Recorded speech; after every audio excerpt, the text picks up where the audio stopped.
Hello everyone, my name is Craig Scarborough, and today I'm going to show you a little app that I've put together for use with Chris Davis's Scoreboard Baseball from Inside Sports Games, available on insidesportsgames.org. I love the game, and I've been playing it for years and years, but what had always been missing for me is compiled statistics, walkthroughs basically of how to run a complete replay, and basically just add certain levels of immersion to your replay. Because if you just play with cards and dice, you're spending a lot of time with Excel spreadsheets, notebooks, whatever it may be, and you're going to miss a lot of the statistics.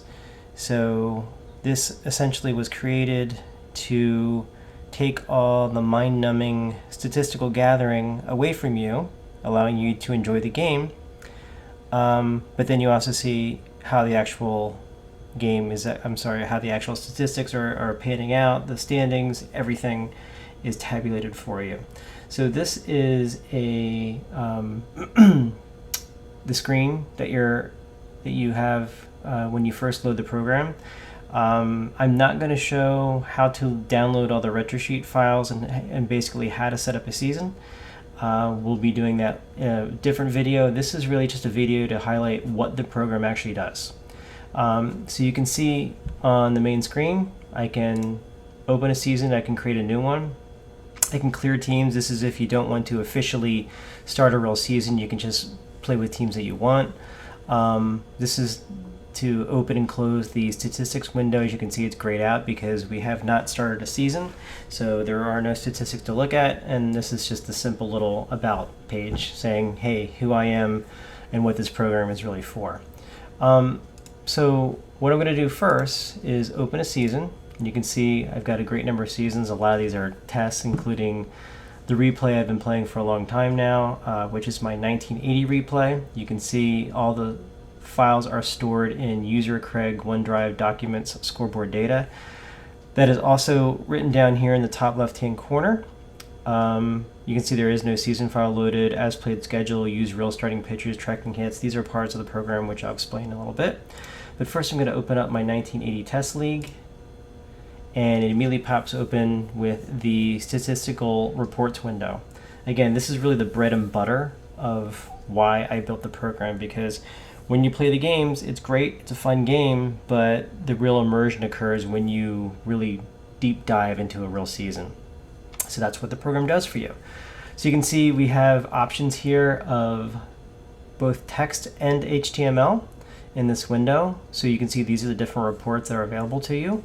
You can see I've played about 30 to 33 games of the schedule so far, doing both the American League and the National League. We can look at, the first pop-up is the standings. You can see that my current standings. I can look at league statistics, which shows both offense and pitching for each team, as well as the totals. Great way to see how your replay is coming out against the real-life statistics. Then I can look at team statistics in the American League, starting in alphabetical order, Baltimore, and then their pitching, shows at-bats, runs, hits, doubles, triples, home runs, RBIs, walks, strikeouts, runs.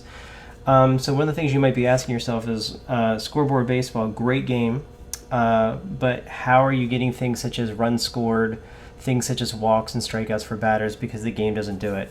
Well, when you load a season from RetroSheet, the game will automatically look at the number of runs scored using the RetroSheet data, as well as walks and strikeouts, and basically tabulate a weighted process that after the game, depending on how many runs are scored, depending on how many walks and strikeouts the offensive team had, it will divvy out walks, strikeouts, and runs scored based on those factors. Runs is a little bit more, is a little different, because runs actually looks at the factors, some additional factors such as, did that batter get on base that game? And so of the batters that got on base, that's where it will determine who scored a run.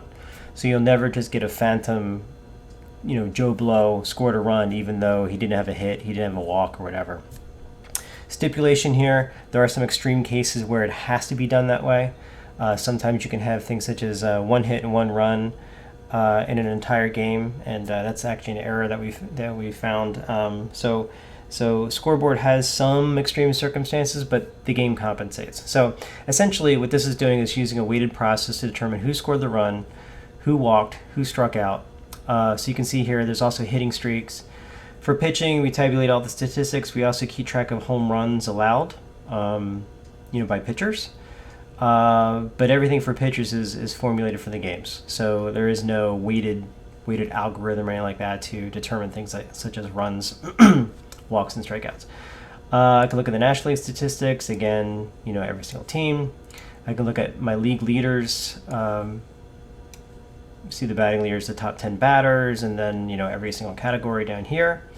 League leaders in the National League, and then really the thing that I typically use day in and day out is my newspaper. Now, this shows the current standings, as well as games behind, last 10 games, current streak, some of the leaders, only the top 5 in these categories, shows today's results and today's probables, and then it has kind of like a little box score from each game that has been played thus far today. So you can see 6 games have been played, so we'll have 6 box scores down here, and then we have one more game left to play, Oakland at Toronto.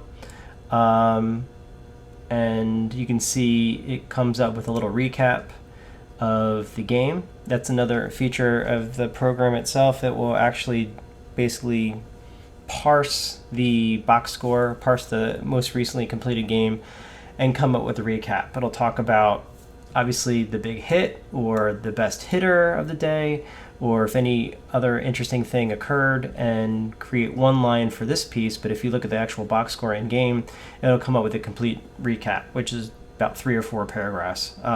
I've also included a SQL database to keep track of all the statistics on a game-by-game basis. So as we progress through this program, I'm going to add more interesting things where it shows insights into like who's hot, who's not, a little bit more about hitting streaks, maybe like the best batters in May, who leads the league in home runs in June, whatever it may be. But we'll have that data available to us so we can start getting more interesting kind of insights into your league. And again, all about immersion, right? When you do a replay, you want to feel immersed in that replay. And how do you go about that? Well, you have statistical reports and you're kept aware of what's going on in the league. So that being said, you can see these are the box scores for the current game. Season awards, just had some algorithms that I found for MVP, Cy Young, Rollins relief. The numbers really don't matter, although they'll show you like who's, if someone's like by far ahead of the next guy. But we used the Rollins relief award. That's literally what it was based on back in the 70s and 80s, again from my childhood. So it's something I thought was kind of cool. And then finally also a season chart, which will show the standings over time for each division. One thing I haven't figured out is how to have the names of the teams of the colors coincide with like the team colors, but you can see as you scroll over, you can see which team it is. And so you basically can see over time, hey, everyone started out 0 wins over 500, but as you can see, well, Toronto's really had a bad time, and then Cleveland and Baltimore have been, neck and neck and going up and down. So just gives you kind of a nice snapshot of how the divisions have played out over time. And you can build it for any division. Finally, all these reports I just showed in text, you can also show them in HTML. So I can get HTML reports as well. Sometimes these don't print as well online, so if you want to like take some of these reports, I would suggest just using the text, but it's awfully nice to see some of this stuff in an HTML format just because it's more pleasing to the eye, including the newspapers, which I try to make it look like box scores from when I was growing up. You wake up in the morning, you'd have your pancakes or your waffles, your toast, whatever, before getting ready for school. You'd pick up that newspaper and see what happened in baseball last night. And this is really kind of the vibe I was kind of going for. And I think I did a pretty good job. Anyway, so that being said, these are the statistical reports. Now let's get on to a game. So we have Oakland and Toronto. And actually, let me get the teams out here. This is part of my 1980 replay that I'm putting together. So Oakland and Toronto, we've got Paul Mirabella versus Rick Langford. And what I'm going to do is I'm going to assume that you know how to play Scoreboard. I'll kind of walk you through it a little bit. But this is how I set up a game.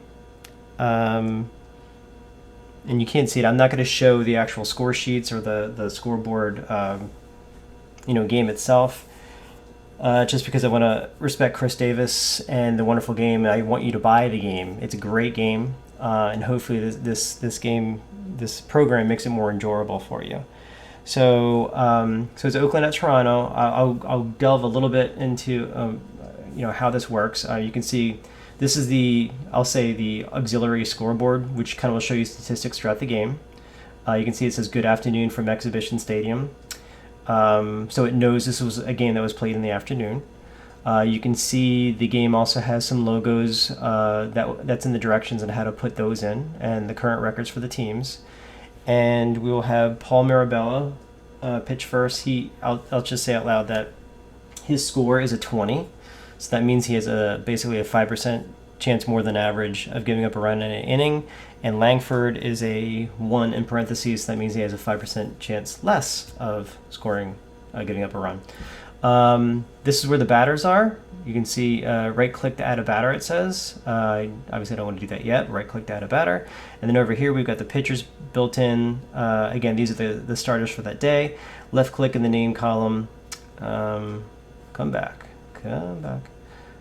Left-click in the name column to add a pitcher. And, of course, it'll do the same thing for Oakland as well. Here, it shows it keeps track, and this is actually for keeping track of like the best hit of the game. But I thought I'd show you this information as well. This shows there's a 50-50 chance of either the home team winning or the visiting team winning based on the current situation. So it's 0-0, top of the first. Obviously, there's a 50-50 chance of either team winning.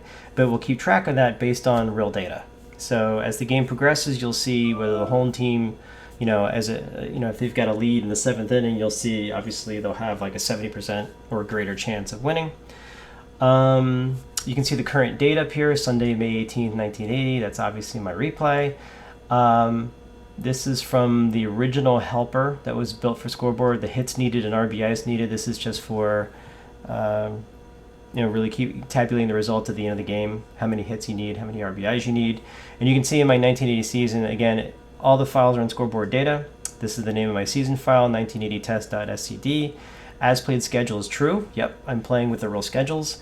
I'm using the real starting pitchers, true, and I'm tracking hits. What is tracking hits? When I originally started playing Scoreboard, I didn't want to keep track of all the hits. I just wanted to keep track of the big situations that Scoreboard comes up with. Like each inning, is it a single, is it a double, is it a triple, does the guy come through or does he not come through? And that's really what I was keeping track of. I was not doing tabulation of hits at the end of the game. You can play that way when you create the season. You can say, I do not want to track hits. But when you do track hits, that's where you get all the cool stuff. And when I say cool stuff, that's where you get things such as the game will come up with runs scored, the game will come up with walks and strikeouts, just like additional immersion factor. And so at first I was not a big tracking hits kind of guy. I just wanted to quickly get through games. And then I realized after I played the game for a while, wow, tracking hits is actually really the best way to play the game, again, to get that full immersion, because that's how you get batting averages and on-base percentage and things like that. If you only keep track of the key hits, you're obviously not going to get an accurate portrayal of those statistics, and so therefore it's impossible. So that being said, let's start the game. Paul Mirabella is a 20, and what I'm going to do is, this is really the thing you're going to be doing the entire game, is pressing the roll button, and it just rolls dice. I admittedly did not get very creative here. As far as rolling the dice, I don't have real dice spinning around. I've tried doing spinning, but I've found that sometimes if I'm doing multiple things on the PC at the same time, sometimes it stutters and it'll look like it's finished rolling, but it's not. And so I'm starting to, key off of information from these rolls, and I realize it's still rolling. So I just made it roll one, boom, and here are the actual numbers. I didn't get fancy with actual dice or anything like that. So if you're familiar with Scoreboard, here's the who. Here's the scoring number, where the ball was hit. For the pitchers, hits, Ks, and walks. Hits and walks are the same number. There was a question before about would it make more sense to make it more random if you take the hits and the walks, the white die, and make it two different numbers. There's actually a method to Chris's madness. It makes sense if the hits number is lower, that the walks number will be lower because the batter or the hitter or the pitcher will give up more hits and walks at the same time. So it just makes sense, as well as the score number. So they're all the same die. And then these are the runs. There's 2 dice for runs, runs 1 and runs number 2. Runs number 2 doesn't come up every time, only in certain situations. When you've got a roll of 18 or 19 or 20 in the runs, that's when you'll refer to the runs too. I also made an unearned run number, which is a 1 to 20. This will come up red if you've got to check it. So anytime it's 5 or below, you'll check to see if the pitcher has an unearned run. And then starter and relief. This is to come up, it's a 1 to 100 number, so this is used for bringing a new pitcher. It's really a red die and a blue die in game. I combined them both to make a single number, so I made red and blue equals purple. So that being said, Paul Mirabella, 118, 16, 168. I'm not going to go into great detail what I'm doing here, but Paul Mirabella, the who is Mario Guerrero for Oakland. The 16 is out of the scoring range. The 168 is out of his range as well. A 16, 14, 16 hits, strikeouts, and walks for Paul Mirabella is not in any of those ranges, so he gives up nothing. So in the hit column, I say 0. In the run column, I say 0. And I can tab all over the place, as you can see. So, and it'll go down to the next line. So it's halfway intelligent. Notice I did not put anything for earned runs, walks, or strikeouts.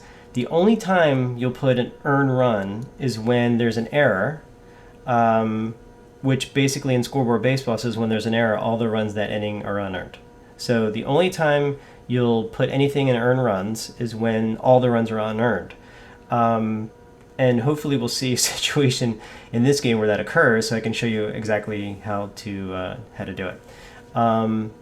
So hits, runs, nothing, nothing, nothing. Now we'll go to Rick Langford. Now you'll see the scoreboard changes. So every time I hit 0 or I go to a new half inning or 10 seconds goes by, you'll see more information. Again, this is all about immersion, so it'll tell you about the 2 teams that are playing today. Statistical information, you can see the guys on the mound. Rick Langford's 0-4 with a 5.91 ERA, and Paul Mirabella is 1-4 with a 4.74 ERA. So it's Rick Langford's turn. So I'm going to hit roll again.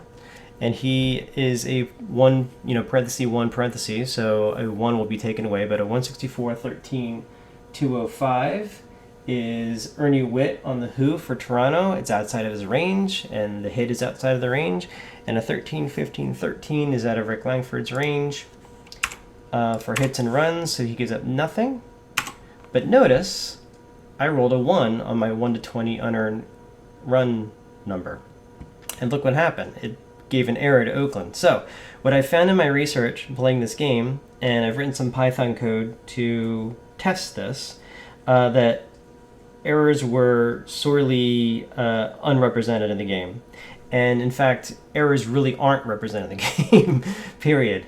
But again, for deeper immersion, I wanted errors in I wanted a run hits error line in my line score. I just find that if it's missing an error, then that's something missing for the game. And I wanted to be like my childhood, growing up watching baseball and all my favorite players and games and sport, whatever. So if it's a 1 out of 20, it's an error automatically. So it adds it to that team. So errors are still slightly underrepresented, but they kind of fall more in line with real life statistical information. So basically you're saying 1 out of every 20 innings there's an error. 1 out of every 20 half innings. So that's a little bit less than an error per game between both teams.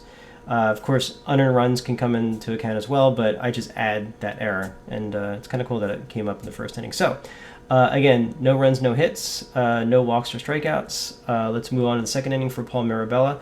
One thing, you can check the box score at any time. So you can see here, the text box score, I think we can make it more like the newspaper in the next iteration of the program. But you can see the pitchers, these are their current ERAs, 4.62, including the inning that they pitched today. This is the real attendance for the game from RetroSheet. This is the time of the game. So it uses like an algorithm based on how many outs there were, how many hits, how many runs were scored to come up with the time elapsed of the actual game. And then actual time is the actual time you literally played this game. So it knows you played this game for 3 minutes and 1 second. And that's basically from the first time you roll the die. It'll keep track of that. And then, so this is the text box score. And then we also have the HTML box score, uses the team colors, shows the current, wins, losses. And this will build out as we add hitters and as more things happen. But again, you'll see here's the current pitchers, their current ERA, and all their statistics. It's just a little bit more colorful. And again, deeper immersion. So let's go to the second inning. Paul Mirabella again. He's a 20, so 103, 11, 87. That's Wayne Gross. That's out of his scoring range. And that could have been a home run, but again, it's outside of his scoring range. So we'll look at Paul Mirabella, 11, 5, 11, hits, Ks, and walks. That's in his 2K range. So 2Ks. So now if I go back to the box score, I can see Paul Mirabella, 2 innings, no hits, no runs, with 2Ks, and his ERA is now down to 4.50. You can see unearned run at a 2. Again, it's not a 1, so it's not going to add another error, but would be something to look at if you gave up runs, and that's why it's in red. Anytime it's, again, 5 or below, it's going to try and pique your interest there by making it red, so you make sure to check for unearned runs. So Rick Langford comes out for his second inning, 181, 20, 24. So that would have been a run if it was Paul Mirabella. In this case, it's Langford. He's got that 1 rating. So 181, 20, 24 is Garth Orge, and that's in his single. So what I'm going to do is go up here in this area and right click, and I've added a new batter. You can see there's a whole line. And now one of the cool things, it knows the pitchers, right? When we first log in, create the game, it knows who the starting pitchers are, but it also knows who the batters are for Toronto. So you don't have to type this in by hand. It keeps track of them all. So I go down to Garth Orge, and I tab over, and I say he got a hit, because that was his single. He did not score a run. Now I go to the pitcher, 20, 10, 20. That's Langford. He does not have a set of all his ranges, and it's also the opposing team pitch adjustment ratings. So he gave up a hit and no runs. And now we're on to inning number 3. And as you progress with this, I know I'm kind of going slow, just so hopefully this comes through. And you can see the scoreboard's coming through. Every 10 seconds going to change. It just give you some hopefully useful information, again, just to kind of drive that immersion. But it has about 60 some different reports, and I'm always looking to add more. So if you have any suggestions, I'd love to hear it. But again, as I was saying, as you progress through this, and you get kind of quicker, with the tabs and everything like that, you can really whip through games. I typically can whip through a game in 5 minutes. And again, the nice thing is that includes full statistical tabulation, and then I can look at the reports as well as current standings and see the pennant races and follow along as the game progresses, hopefully quickly through a season. So Paul Mirabella comes back out, and 72-6, pardon me, 145. That's Tony Armas. That his score range is a 6, so it looks like we've got some runs here. He's a 145, and that is in his home run range. So again, I left click in here. I look for Armas. That's a hit. I tab over. It's a home run. I don't know how many RBIs it is yet. I don't know how many runs it is. I look at the runs. That's a 16. Of course, I have to look at the pitcher to see if he adjusts it. That's a -1. But if I look in the home run, it's out of the run adjustment range. So a 16 is automatically a 3-run homer. So I say 3 RBIs, and then I go down here and say 3 runs. And then I look at the pitcher, 6, 14, 6. That's Paul Mirabella's hit range of 1. 14 is out of his strikeout range, and he's got a walk range of 1 on a 6, so that's 1 more hit. So instead of 3 hits, it's 4.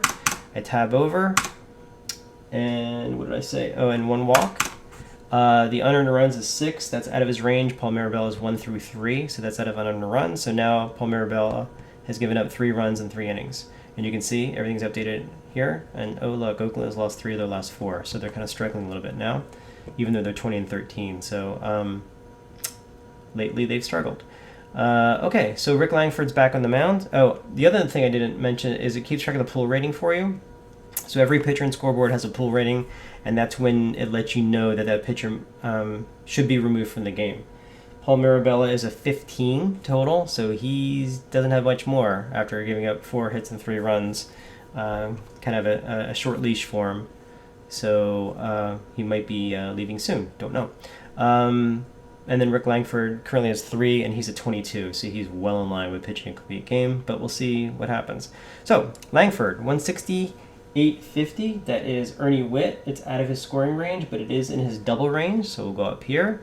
It's not Garth Ord, so we need to add another batter. I right-click. I look for, who did I say it was, 160? That is Ernie Witt. So I scroll down, there's Ernie Witt. You got a hit, you got a double. Now you look at the 898 for the pitcher. Langford, that's out of all his ranges, so it's 1 hit, no runs. And then we move to the top of the 4th, and if you don't mind, I'm going to start progressing quickly, just because we'll be here all day. And you can see here, this is the amount of hits needed. So he gave it 4 hits, but only have 1 represented here. So before I save my statistics, I'm going to need to make up 3 hits, but of course we do that at the end of the game. So Paul Mirabella again, 145, 6, 43. That is Mitchell Page. That's 1 outside of his scoring range, but it is in his hit range as a double. So Mitchell Page, I'll right click. I'll click again, I'll left click here just to get the drop down box. There's Mitchell Page. 1, he's got a double. Then I look at Mirabella with a 686. That is a hit and a walk. So 2 hits instead of just 1. And he's got a walk. And now he's at 15 already, so I'm going to have to start looking at a reliever starting in the 5th inning here. Rick Langford comes back out with a 3-0 lead in the bottom of the 4th. 35-14, 102. That's Roy Howe. That's outside of his scoring range. And that's in his home run range, but since it's outside of his scoring range, there's no home run. So I just look at the 14-6-14.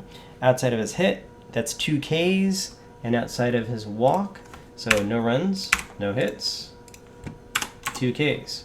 So again, if I don't have any walks, if I don't have any strikeouts, I keep this all blank. If I don't have any unearned runs, I keep this all blank. I look at my box score, everything's current. I can look at my HTML box score, everything's current. I've got some things. You can also see the batting averages here. These are live batting averages. So we know that Armis is going to have 4 at-bats today. If you're familiar with Scoreboard, how it keeps track of the number of bats. So it has a hit, and he's 1 for 4 on the day so far. So far he's at 295, Mitchell Page is at 260, and you can see that was Armis's 10th home run, and he's got 3 RBIs in the day to give him 30 on the year. So let's move on. So Mirabella, he's 15, he should be taken out. So what I'm going to do is look at the starter reliever number, that's a 70. So in 5 or less innings, the new pitcher is going to be a 70, and that would be Baylor Moore. So I left click in here. I see I've got a drop-down box here. So starting in the 5th inning, I'm bringing Baylor Moore. So innings 1 through 4 is Paul Mirabella. Now Baylor Moore is starting inning number 5. I can see the scoreboard will tell me his statistics on the year. Now on the hill for Toronto, Baylor Moore, no wins, no losses, 3.60 ERA, 5 innings pitched, 7 hits allowed, 5 walks and 1 K. Very small sample size for Baylor Moore so far this year. He is a 1920, so he's not a very good pitcher. We roll the dice for him. He's 169, 14, 74. That is Jim Essien. It's outside of his score range, obviously. 74 would be in the home run range, but since it's not in his scoring range, we don't count it.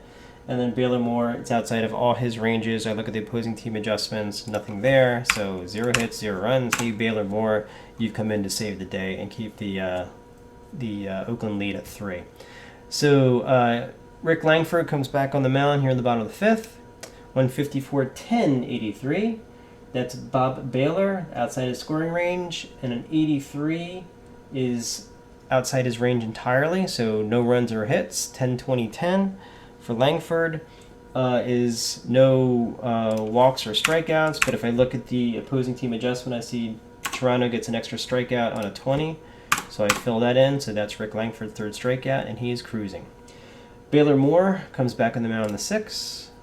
I did hit roll. You can see wear change. Sometimes people freak out, and I know I kind of do too. Looks like the who and the score did not change. I guarantee you it's a random dice roll, so we just happen to get, although astronomically low chance of this occurring, the who and the score are exactly the same for the same round. So 154, 19, 174. Baylor Moore is a 1920, so unfortunately for him, this 19 is going to kill him. And so that's for Mike Heath. That is going to be a 174 that's outside of his home run range, so that's automatically a single. I say, Mike Heath, you got a hit. And the runs is 7. I look at Baylor Moore, his run adjustment is nothing, so under the single, that's automatically just 1 run. Give him an RBI. Add a run for Baylor Moore, now 19.89 against his pitching statistics. And it falls outside of his range. It does not fall on the opposing team rigid pitch adjustment, so it's just 1 hit and 1 run. Okay, so now he's up to a 4, but his pull rating 7, so he's at least got 1 more inning left in him. And Rick Langford comes back on the mound. 74, 441. This looks good for Toronto. That's Damaso Garcia. I always forget how to pronounce his name. That's within his scoring range at a 41 is a single. So right click and then left click, bring down the box. Damaso Garcia, there's a single. Run scored is an 8. Langford's run adjustment is 0, so it stays at an 8. And under the first base, that's a single run, single RBI. 418-4, that's that falls in his hit range. That's an extra hit. And then no strikeouts and no walks. Rick Langford does not walk many, as you can see. He's got no walks thus far. Sometimes I look at the box score again just to find things, and he's down to a 5.27 ERA, which is way above his 1980 ERA. But it's obviously coming down due to this performance. So it's now 4-1. Toronto's come back with a run. And we'll look at Baylor Moore again here in the top of the 7th. 93-18. That's fortunately outside of his runs given up range. 93-166 is Jeff Newman. That would have been a home run, but again, it doesn't apply here. 18-19-18. Those numbers are very high. They fall out of everyone's range, so no hits, no runs, and it's 4-1 in the bottom of the 7th. Rick Langford comes out, cruising along, looking for a complete game here, typical Billy Martin fashion. 75-6-24, looks like we might have another run. Again, it's Damaso Garcia. It's outside of his range, but the hit is inside his range. It's a single and a stolen base. So one thing I want to make clear, we've already got a line entry for Garcia, so I'm not going to make a new one. All I'm going to do is update his current information. There's another hit. I'm going to tab over. He's got a stolen base now as well, and I can tab after that. So no runs scored. I look 620 and 6 for Langford. That is a strikeout based on the opposing team pitch adjustment. So we give a hit to Garcia. He's got 1 more strikeout. So it's now 4-1 in the top of the 8th. Baylor Moore has a pull rating of a 7, so he's below that with the 5 here. So he'll last another inning. 147-13, 144. So that's Mitchell Page outside of his scoring range. In the home run range doesn't count because it's outside of scoring. 13-16-13. That's outside everybody's range. And Baylor Moore is looking pretty good with 4 innings and 1 hit and 1 run. Finally, here's Rick Langford again here in the bottom of the 8th as we're getting down to crunch time. Depending on the season, when it looks like it's the 8th inning and there's a save situation, which you can see here, there is a save situation because it's the difference in score is 3 or less. Sometimes I'll bring in a reliever. I'll bring in the save guy based on the starter reliever number here.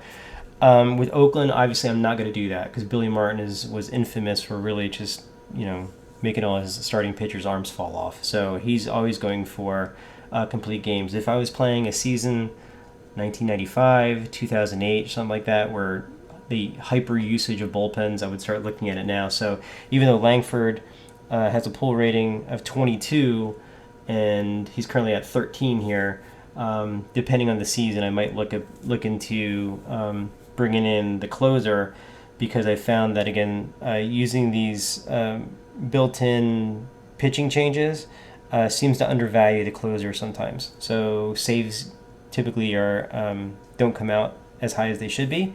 So I will kind of compensate for that. But with Oakland, I have no qualms in not doing so. So Langford, 42-9, 170. That is Roy Howe. That's outside of his scoring range, and that's outside of any range. 939, that falls into Langford's strikeout range with 1 strikeout, no hits, no runs, 1 strikeout, cruising along. Baylor Moore, his final inning, pull rating of 6. He's got a pull rating of 7, and he's currently at 6. He's got 1 more inning in him. Gives up some runs. 199, 196. Let's see, that's Jeff Cox, and that's outside of any kind of range. That's automatically a single. I right click, I left click, I bring down Jeff Cox, give him a single. I look at the run, 7. Baylor Moore's adjustment is 0, so that's just a single run. Boom, I had a run. Then I look at the hits, Ks, and walks, 19, 11, 19. I check the pitch adjustments, there aren't any. It's another single run on 1 hit. And now we're going to the bottom of the 9, 5-1. As you can see, we don't have a save situation, so it's not even worth talking about, so therefore I won't. And then here's Rick Langford in the bottom of the 9th, looking for the complete game. 25, 14, 11. That is Alfredo Griffin. Outside of scoring range, that is within his hit range. It's actually a single and a stolen base, so I right click, bring Alfredo Griffin down. Stolen base. And then 14, 16, 14 on Langford, nothing. So he's got a hit and no runs, and you can see immediately I got a pop-up box saying the game's complete. Yes, obviously. So the game only updates the line score when you put the runs in here. But it noticed immediately that the game is over. I can look at the box score, before I close up and everything like that. Notice the Save Statistics button is now available.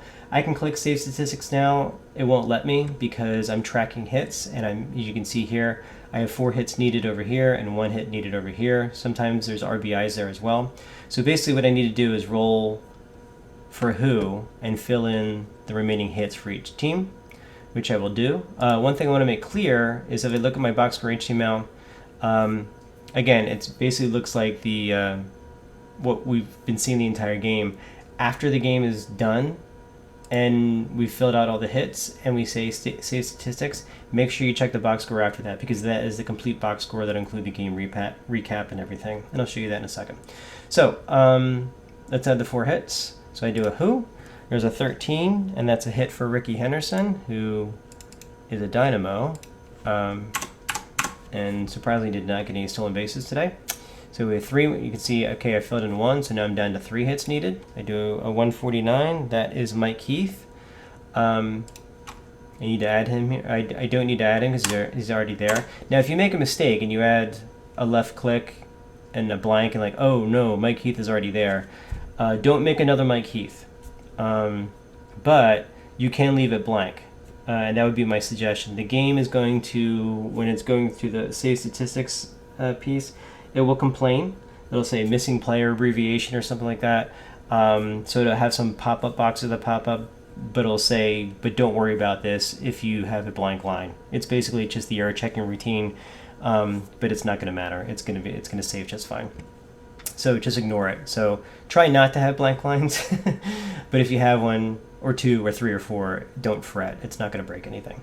Okay, so 2 more hits. I have a 202. That is Mike Davis. I look for Mike Davis. There he is. Tab over. There's a hit. And then finally, 185, Mickey Klutz. Great. So no hits needed, no RBIs needed. I'm almost at a complete box score now, and then I just do hits needed for Toronto. That's a 205, and that is Willie Upshaw. And we are done. So I can look at my box score.